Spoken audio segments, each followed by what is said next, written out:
Thank you for tuning in to leaddeveloper.com, where we simplify complex property development feasibilities, investment analysis, and everything real estate. Whether you're a seasoned pro or just starting out, our Google Sheets-based feasibility suite streamlines the toughest aspects of real estate. Lead Developer Feasibility Suite is trusted by thousands in over 17 countries. Our tools cover everything from quick assessments to detailed cash flow projections and more. Sign up today at leaddeveloper.com for unlimited free access to our expanding library of real estate tools. No credit card needed. Plus, get full support through Edge with step-by-step guidance, exclusive courses, and resources designed for your success. Turn numbers into narratives that win over investors and lenders. Join Lead Developer now. Hey everyone. Ever scroll through real estate listings just completely baffled by the prices? Oh yeah. Well, today we're going deep on what actually drives those prices up or down. It's going to be a fun one. It is going to be fun. I think it's going to be really interesting. Absolutely. You know, I find this stuff fascinating, and I'm hoping that we can make it fascinating for everybody else too. It really is. It's more than just numbers, right? Right. It's economics and community development and even like psychology all kind of mixed together. That's right. So to help us unpack all of this, we're looking at this article, 7 Reasons Why Property Values Increase. Oh, okay. And naturally, the flip side of that, which is reasons why they decrease. Sure.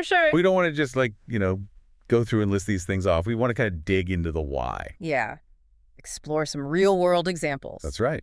And maybe even bust some myths along the way. Oh, speaking of myths, let's start with the big one. Okay. People assume that inflation means property values just automatically skyrocket. Yeah, and this article points that out, and it really comes down to something called replacement cost. Yes. Imagine you're a builder. Right. You're a builder, and there's zero inflation. Would you rather buy some old place, fix it up and try to sell it? Or would you rather just build new construction? Oh, that's interesting. Yeah. So you're saying that if there was no inflation, you would probably just build new? Yeah, a lot of the time. Building new would be more appealing. Wow. Okay, so inflation doesn't always benefit existing property owners the way you think it might. Right. And it highlights how important it is to think about the value of the land separately. Exactly. Separate from the cost of the structure. Right. Because sometimes that land gets so valuable that whatever you build on it Doesn't matter. almost doesn't even matter. Like Manhattan. Yeah, beachfront property. Things like that. For sure. Well, that brings us to another thing that can impact property values. And that is infrastructure. Yes? Do you remember that example from the article about Disney World? Oh, yeah. It's a classic example. You put in big infrastructure, Right. and property values can increase for miles around. Who wouldn't want to live near Disney World? But not all infrastructure changes are positive for everyone. Mm-hmm. True. Like we were talking about before we started recording, what about an airport? Yeah. An airport. It's great for people who work at the airport or businesses around the airport, Right. but maybe not so great if you live right under the flight path. Right. And the article also talked about this interesting lag time effect, Uh-huh. where, projects that were planned during good times Mm-hmm. can become a real headache if the economy takes a downturn. Right. Because then you end up with all this infrastructure and nobody needs it Yeah. or they can't afford to use it. So it's not just about building more stuff. Right. It's about understanding the context Yeah. and the timing and who benefits And co-benefits. from those changes. Absolutely. Which leads us to something that I found really fascinating in the article, this idea of economic conversion. Uh-huh. And particularly they were talking about voluntary economic conversion. Right. The example of converting a residential property into offices. Yes. Or apartments. Yeah, or apartments. And I thought that was really interesting because it's not just these big developers that are driving this. No, it's not. It could be individuals. That's right. And it comes down to this principle of highest and best use, right? You're trying to figure out how to maximize that property's value. And that might mean changing its function completely. But there's a lot of due diligence involved, right? Oh, of course. Because you have to make sure that there's demand Absolutely. for whatever you're creating. Yeah. You could convert that house into offices and then nobody wants them. Ooh. That would be a disaster. Yeah. Speaking of things that can go wrong, Look. let's talk about another big value driver. Okay. Cash flow. Cash flow. And the article emphasized that increasing a property's cash flow is going to boost its value. Right. But you got to understand what that really means. Okay, so break it down. Okay. What are we talking about? It's really just money in, Money in. money out. Okay. So we're talking about your gross income from rent or whatever, Right. minus all your operating expenses. Right. So mortgage payments, taxes, insurance, repairs, All of that. and don't forget debt service. Debt service. Oh, yeah. Payments on any loans that you have. It can really add up. It can really add up. So as you can see, it's not just about how much rent you're collecting. It's about managing all those factors to make sure that you have positive cash flow. Right, exactly. It's like running a mini business. Yes. A mini business within the property itself. Within the property. And, thinking about that, that also makes me think about the improvements we make. Yes. And this article was really good at pointing out that not all improvements are created equal. Uh-huh. Some can actually decrease the value, Yes. especially if they don't align with what buyers are looking for. They're just too costly. Totally. I'm thinking, like, that avocado green bathroom suite Oh, yeah. from the 70s Yeah. might not be as charming as you think it is. Maybe not. Right. And also something that's really important to remember is that real estate is local. Right. What's happening in one state doesn't mean prices are doing the same thing everywhere. Yeah, the article was very, very clear about that. Absolutely. Just because there's like a housing boom going on in California doesn't mean that, prices are soaring in Florida. Exactly. Or in like rural Idaho. Exactly. So it's important to, look beyond the headlines. Absolutely. Understand those local nuances. Yes. And, even in what seem to be really hot markets, there can be pockets of overbuilding, Right. which can really throw things off. Yeah, that is counterintuitive. Why would developers do that if they know that it's going to hurt prices? Why would they build more than the market can handle? Right, right. Well, do you remember when we were talking about that lag time Uh-huh. with infrastructure? Yeah. The same thing can happen with new developments. Yes. Projects start during a boom time, Right. and then by the time they're finished, the market's cooled. Uh-huh. And there's this new is better theory Oh, yeah? that a lot of developers cling to. So they're kind of gambling They are. that their shiny new buildings are gonna, pull people away Yeah. from older properties, Pull those renters right in. even if there's just not enough demand. Right. And that doesn't always work out, does it? It doesn't. So that brings us to another set of things. Okay. That can really impact values, Okay. even though most people don't even think about it. Okay. Government regulations, Oh. zoning, building codes, all of that. It can seem really boring, It can. but it's really important. It's incredibly important. Remember when we were talking about economic conversion? Huh. Okay, imagine a neighborhood. It's zoned for just single-family homes, Okay. okay, and the city suddenly rezones it Oh.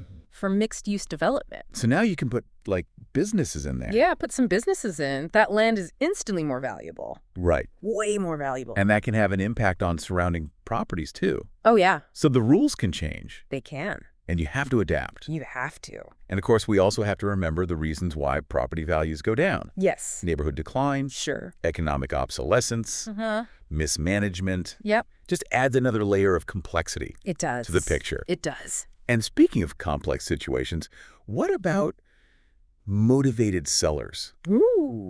Those folks that are, let's say, eager to unload a property. A little too eager, maybe? Yeah. Remember that anecdote from the article about, like, the wolves Oh, yeah? who come out when somebody's desperate to sell? Right, right. What makes these situations so different? Well, a motivated seller, they're often willing to sacrifice price Okay. in order to get favorable terms. Okay. Maybe they need to unload that property quickly. Right. Maybe they're facing some financial pressure. Right. Maybe they're just exhausted by the whole process. Right. I mean, selling a property can be a long and arduous process. It can. It can. And so there's definitely risk involved, Okay. but also potential opportunity Okay. for both buyers and sellers. All right. So we've unpacked a lot. We have. We've talked about everything from inflation Yes. to infrastructure, economic conversion, Right. sneaky government regulation. Absolutely. But believe me, this is just the beginning. Oh, yeah. It gets even more interesting. So much more. We're just getting started on our deep dive into property values. Stay tuned.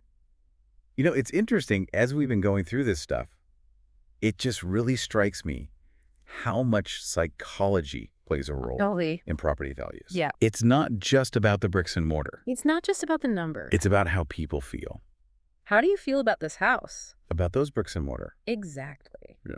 Yeah, and we touched on that a little bit with the motivated sellers, Right. but it goes way beyond that. Right. Think about it like buying or selling property.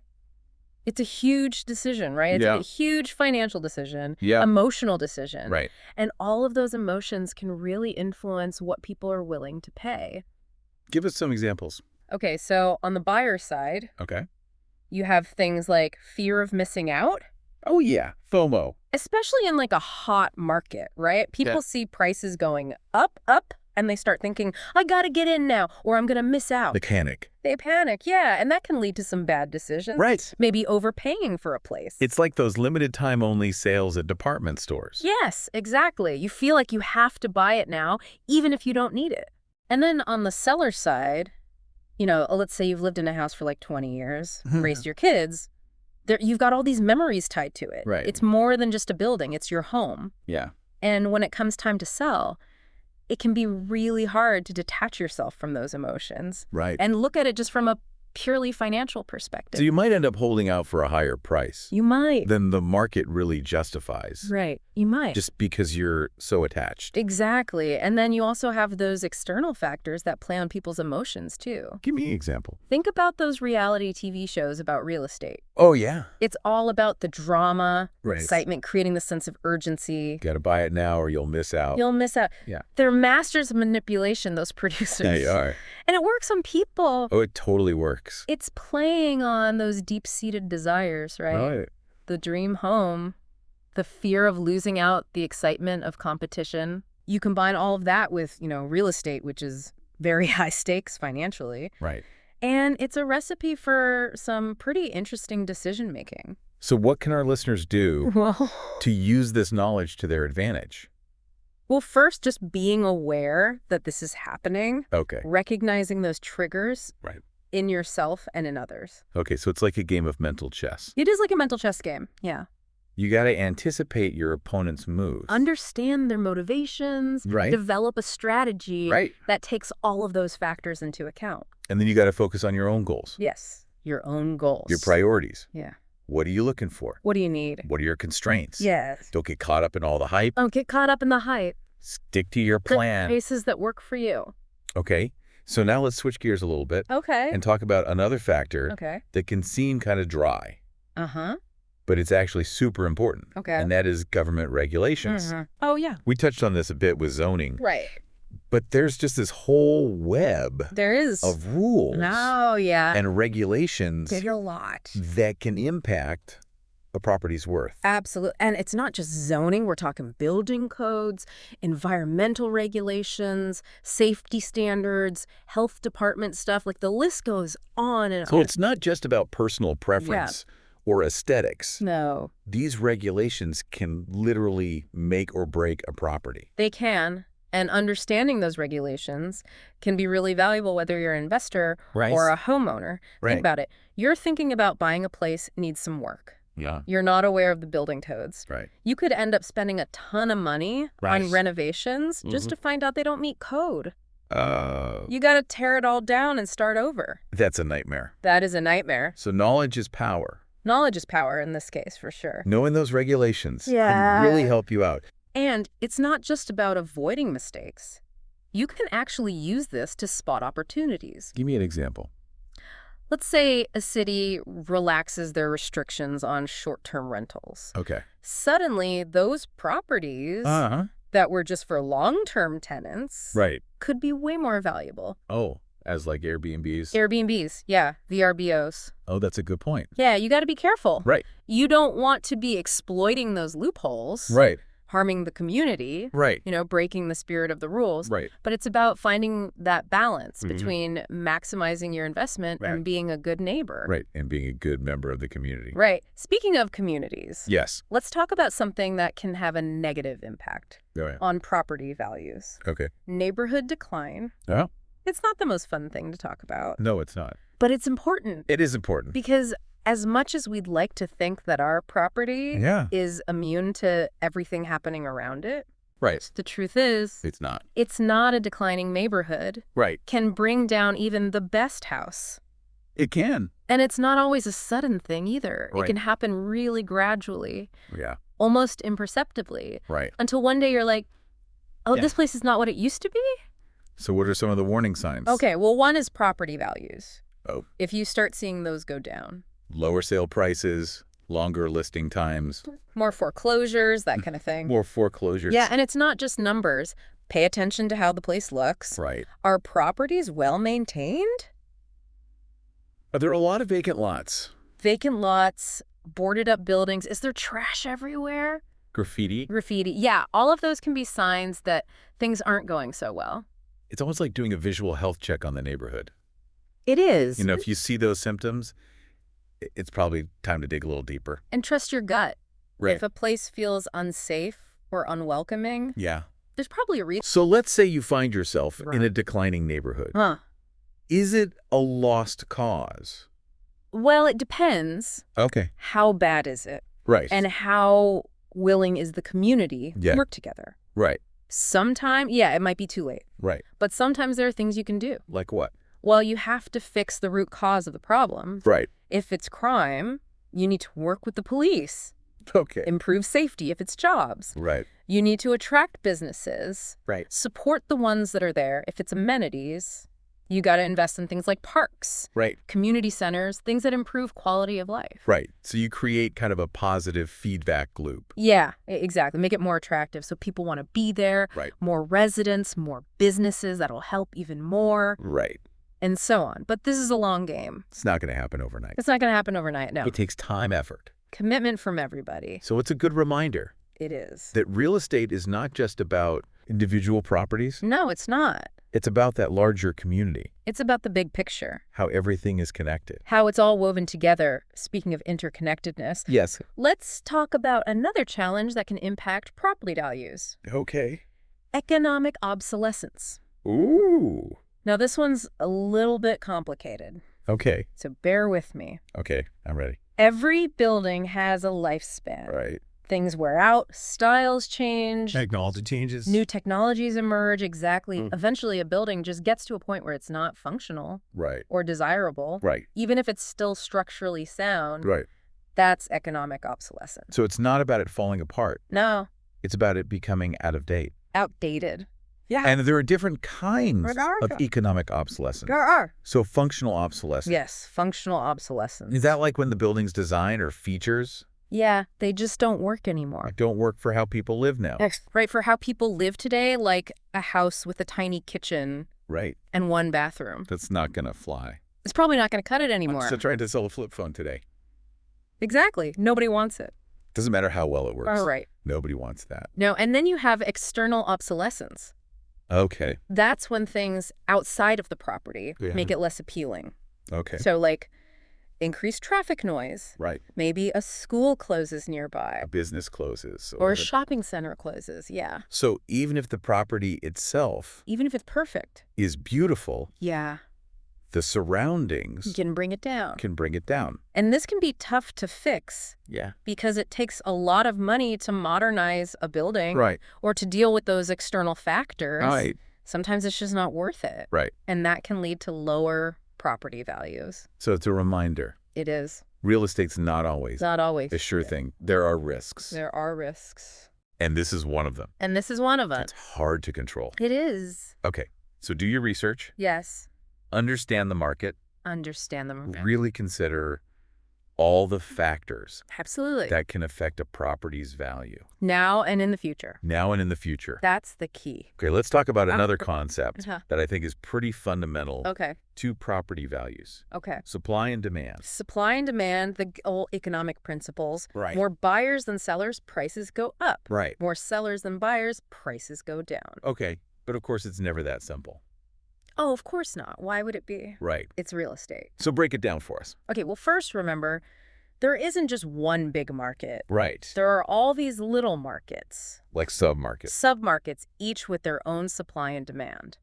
So it's not enough to look at Not all. overall trends. No. You have to understand what's happening in individual neighborhoods. Yes, for specific types of properties. Right. It's like the stock market. It is. Some stocks are up, Mhm. some stocks are down. Mm. It all depends. On a million different factors. With a million different factors. So you have to do your research Right. and understand that specific market. So you got to be informed And strategic. You can't just jump in blindly Right. and expect to figure it out as you go. And then you've got the fact that supply and demand Yes. can change. It can change. It fluctuates. A neighborhood that's hot today Right. could be not so desirable tomorrow. Right, because of changing demographics. The economy changes. Tastes change. People get tired of things. So it's not a static thing. It's constantly in motion. You got to stay on top of it You do. to make good decisions. You do. And this is where we run into that problem Okay. of overbuilding. Right. What happens? What happens when developers build more? You get a little too excited. Right. Build too much. Then the market can handle. And the market can handle. Well, I'm guessing that's not good. It's not great. For property values? For property values, it's not great because when supply exceeds demand, what happens? Prices go down. Prices go down, and in real estate, that can be a problem. Right. Because it takes time to absorb all that extra inventory. Right. You can't just put it on sale. You can't just have a clearance sale. Like, Mm. you could have it closed or something. It doesn't work that way. So that oversupply, It lingers, it can just sit there. and prices go down. So it's tough for buyers. Yeah, they're tempted to wait for prices to fall even more. Right. Sellers might have to You make a lower offer, take a lower offer. or just wait it out. Or just wait it out. Yeah, it's a standoff. So you got to be smart. You got to be smart. Buyers need to be patient and do their research. Sellers need to be realistic about pricing. Right. Make sure their property looks good. Make sure it's in great shape. So it stands out. Right. So it's all about adapting to the market. It is. Okay. Now, before we wrap up this part, Uh, I want to touch on one more thing Okay. that can impact property values, Okay. and that is mismanagement. Oh, yes. Mismanagement. We talked about this a little bit with declining neighborhoods, We did. but I think this deserves its own little spotlight. It does because, we focus on these big things. Right. The economy, interest rates. Right. But sometimes it's the little things, Right. the day-to-day The decisions day-to-day decisions. that can make or break Right. a property. So mismanagement. Yeah, whether it's the homeowner Right. or a big property management company, Right. it can really take its toll. So how does mismanagement actually Okay. show up? Okay, so picture this. Okay. 2 houses right next to each other, Okay. identical. Okay. One is perfectly maintained, Beautiful. beautiful lawn, Fresh paint, spotless inside. sparkling clean. Yeah, right. The other one, peeling paint, weeds everywhere. Right. Just looks neglected. Yeah. Which one is worth more? Ah, I'm going to go with the one that looks like it's been taken care of. you and everybody else. Yeah. And that's just the beginning. Right. Mismanagement can also involve money, Okay. not paying property taxes, Right. HOA fees. Right. You get Lindsay's foreclosure, Right. mismanage the rental income. Right. Suddenly you're having cash flow You problems. can't make your mortgage payments. Exactly. It's a domino effect. It's like a domino effect. One bad decision leads to another. Jeopardizes the whole investment. Exactly. And this can happen anywhere. Right. Homeowners to big companies. So do your homework. Do your due diligence, yes. Make sure the property is being well managed. Managed responsibly. So what are some red flags? Okay, well, the physical condition of the property. Right. If it looks run down. Yeah, if things aren't being taken care of. Yeah. But also, think about things like landscaping, Okay. overgrown lawns, Right.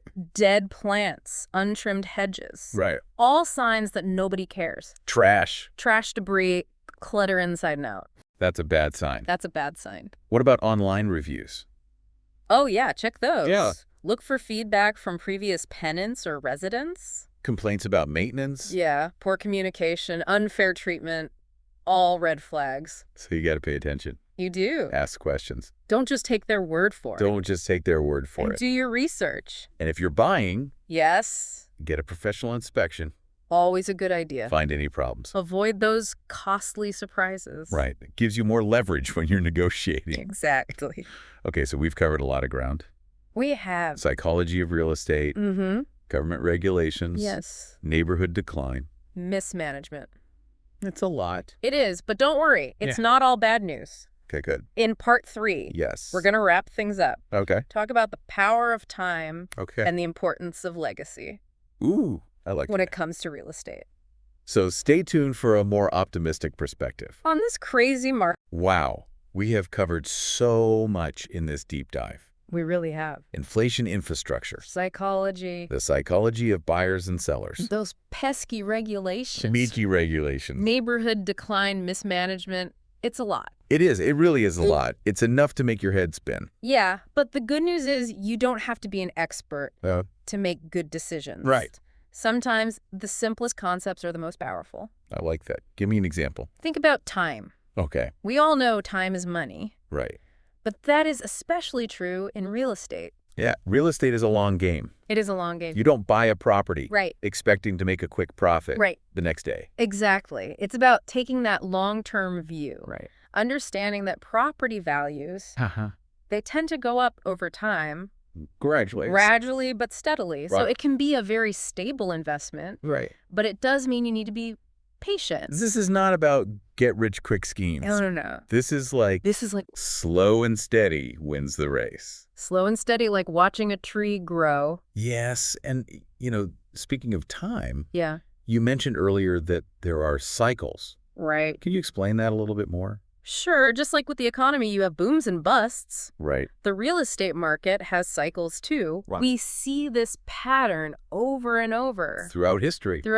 And even when we analyze all those factors. Right. All the things we've talked about. All those things, yeah. There's always something. There's always something. Right. Unforeseen. Yeah. Economic shifts. People's tastes change. Yeah. People just change their minds about what they want. So it's not about trying to perfectly time the market. No, you can't predict it perfectly. Right. It's more about understanding that those cycles exist. And knowing how to position yourself. Right, like riding a wave. Yeah, you don't get wiped out when the tide turns. Exactly. And that brings me to another interesting point. Okay. Opportunity cost. Okay. Every decision you make. In real estate. In real estate, yeah, every property you buy or sell Mm-hmm. means you're saying no to something else. Right. You're choosing one thing You are. over another. So it's not just about the potential return on that one property. Right. It's about what else you could be doing. With your time and money? With your time and your money, exactly. Especially because real estate, Yeah. it's not as easy to buy and sell. It's not as liquid. No, it's not like stocks. You can't just Right. click a button and sell. It takes time. It takes time. And that brings us to, I think, the most important Okay. way that time affects real estate. Uh-huh.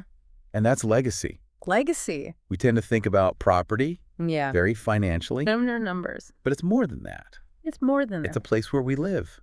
We live, we work, We raise our families. we raise families, we build communities. It's a tangible part of our legacy Something we can pass on to future generations. to the next generation. That's a beautiful way to put it. Well, thank you. It's not just dollars and cents. No, it's not. It's about meaning, It's about creating something something lasting. that goes beyond us. Maybe that's why we're so fascinated with it. Maybe that's why I think you might be on to something. So as we wrap up this deep dive, Yes. I hope everyone listening Yes. has a much better understanding Deeper understanding. of what's going on in the real estate market. All those factors at play. But even more importantly, Yes.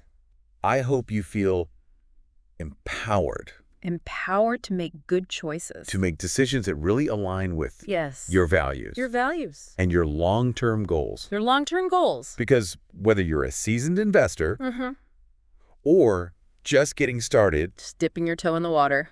it's about finding that balance Right. between profit and purpose, Profit and purpose. building wealth, Yeah. and building a life that you love. Well said. So there you have it, folks. That's it. That is our deep dive Into the world of real estate. into property value drivers. What makes those prices go up and down? I hope you enjoyed this journey. I did. It has been as insightful for you It was. as it has been for us. Absolutely. Remember, knowledge is power. Knowledge is power. The more you know, The better. the better you'll be able to navigate All the twists and turns. this crazy market. This crazy, crazy market. So keep learning. Keep asking those questions. Keep exploring And who knows, maybe someday you'll be sharing your real estate wisdom. on a podcast just like this. That's the dream. Until then, happy investing, everybody. Happy investing.